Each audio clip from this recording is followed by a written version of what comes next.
Hai adik-adik, apa kabar? Sehat aja ya. Langsung saja, hari ini kakak ingin menjelaskan tentang fungsi kuadrat ya. Ini nih, ya, ini adalah pelajaran yang kamu pelajari di SMP ya. Di SMA juga ada. Nah, bentuk umumnya kamu harus ingat, bentuk umum dari fungsi kuadrat itu adalah fx sama dengan y.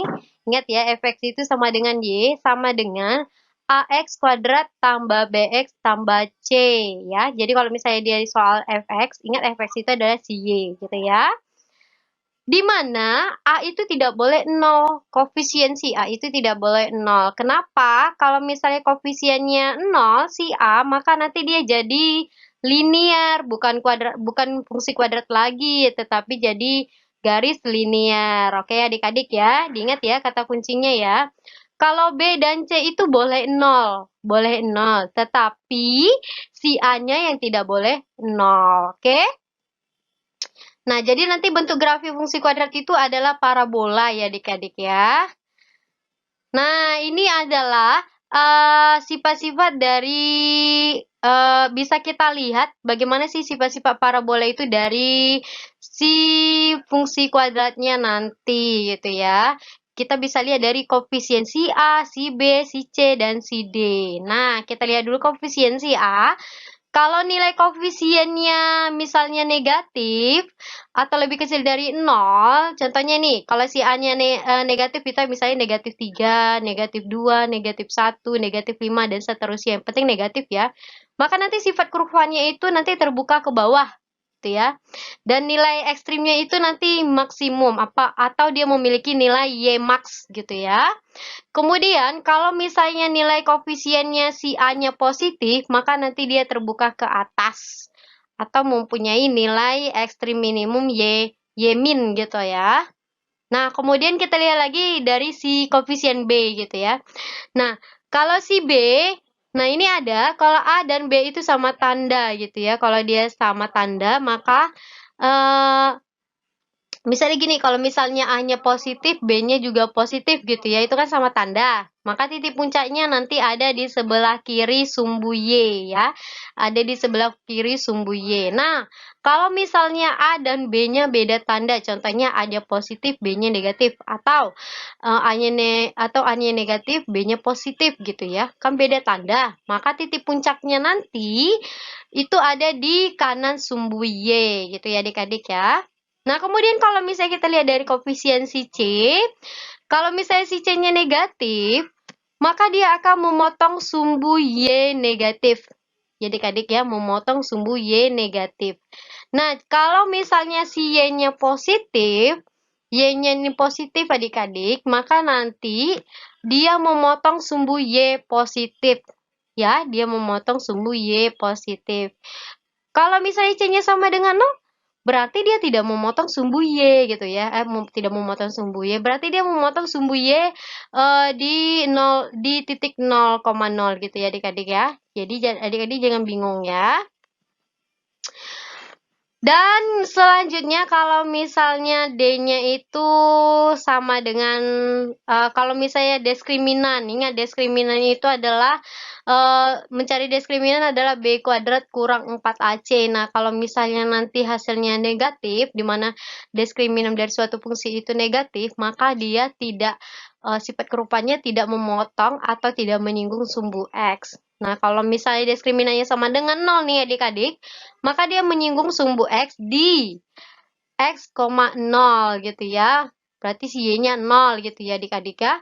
Nah, kemudian kalau misalnya diskriminannya positif, maka dia memotong sumbu X di dua titik yang berbeda gitu ya. Berarti dia memotong sumbu X di dua titik yang berbeda. Nanti maksud kakak apa sih? Nanti kakak kasih contoh ya. Nanti kakak kasih contoh bagaimana cara menentukan sifat dari kurva parabola dari suatu fungsi. Nanti kita cari dulu sifatnya, kemudian kakak gambarkan.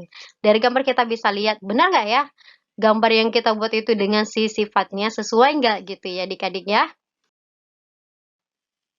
Nah, ini yang harus kamu ingat ya, kalau misalnya disuruh menggambar kurva, ini harus kamu ingat unsur-unsur dari suatu kurva, kurva parabola. parabola gitu ya. Titik potong dengan sumbu X dengan syarat Y sama dengan 0. Nah, kalau misalnya dibilang titik potong sumbu X, ingat saja Y-nya sama dengan 0 gitu ya. Kemudian titik potong dengan sumbu Y dengan syarat X sama dengan 0. Nah, ingat saja kalau sumbu Y berarti X-nya sama dengan 0 gitu ya adik-adik ya. Nah, kemudian sumbu simetri. Ingat, sumbu simetri itu sama dengan absis. Sumbu simetri itu sama dengan absis. Nah, biasanya itu ditulis dengan XP.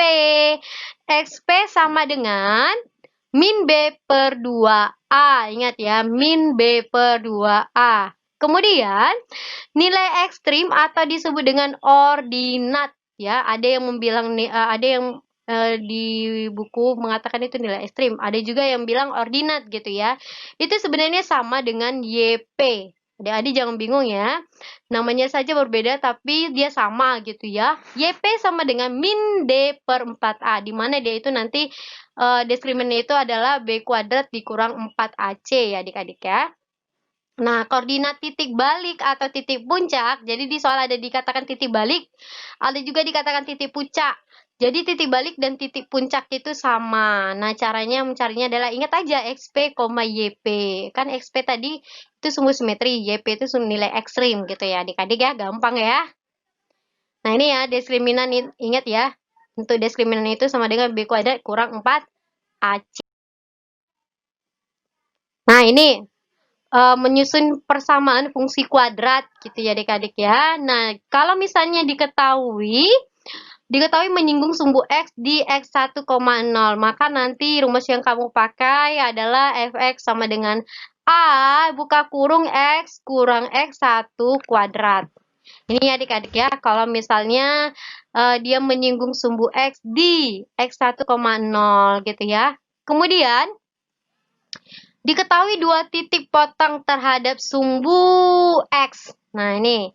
Maka yang kamu pakai adalah Fx sama dengan A, buka kurung X kurang X1, buka kurung, tutup kurung, buka kurung lagi X kurang X2. Nah, tadi kan yang di atas itu kan X kurang X1 kuadrat ya. Karena dia cuman X 1,0 ya, menyinggung ya. Nah, kalau misalnya dia dua titik potong, berarti kamu jabarkan saja tadi yang si X kurang X1 kuadratnya itu gitu kan, karena dia ada X1 X2 jadi kita jabarkan saja gitu ya cara ngingatnya adik-adik ya.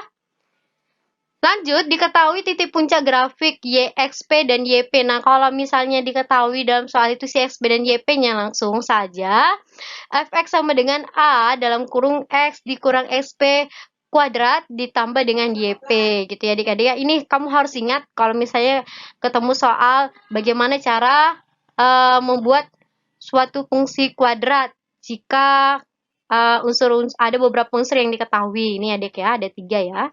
Harus ingat ya. Next.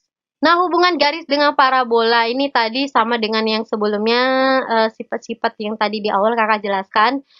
Kalau diskriminannya negatif, maka tidak memotong atau menyinggung parabola. Kalau diskriminannya sama dengan 0, si parabolanya tadi memotong di satu titik ya, atau menyinggung parabola ya. Memotong satu titik atau menyinggung parabola. Kemudian kalau misalnya diskriminannya positif, maka garis memotong parabola di 2 titik gitu ya. Ingat aja ya, ini hubungan garis dengan parabola ya adik-adik ya. Jadi misalnya ada parabola terus ada garis gitu ya. Adik-adik jangan bingung ya. Nah, ini contohnya. Ada parabola, ini garisnya memotong 2 titik ya. Nah, ini dia menyinggung atau memotong 1 titik gitu ya adik ya. Kalau dia sama dengan 0. Kemudian kalau adanya negatif, dia tidak memotong atau tidak menyinggung. Gampang ya adik-adik ya. Nah, kalau misalnya diskriminannya negatif nih, kemudian A-nya positif, maka parabola di atas sumbu X, ya, itu dikatakan definite positif. Ingat ya, kalau di atas sumbu X itu definite positif. Kalau ke atas kan positif tuh. Kemudian kalau misalnya diskriminannya negatif dan A-nya negatif, parabola di bawah sumbu X. Ingat ya, di bawah sumbu X, itu dikatakan definite negatif. Ingat aja kalau di bawah berarti negatif, kalau di atas berarti positif gitu ya adik-adik ya.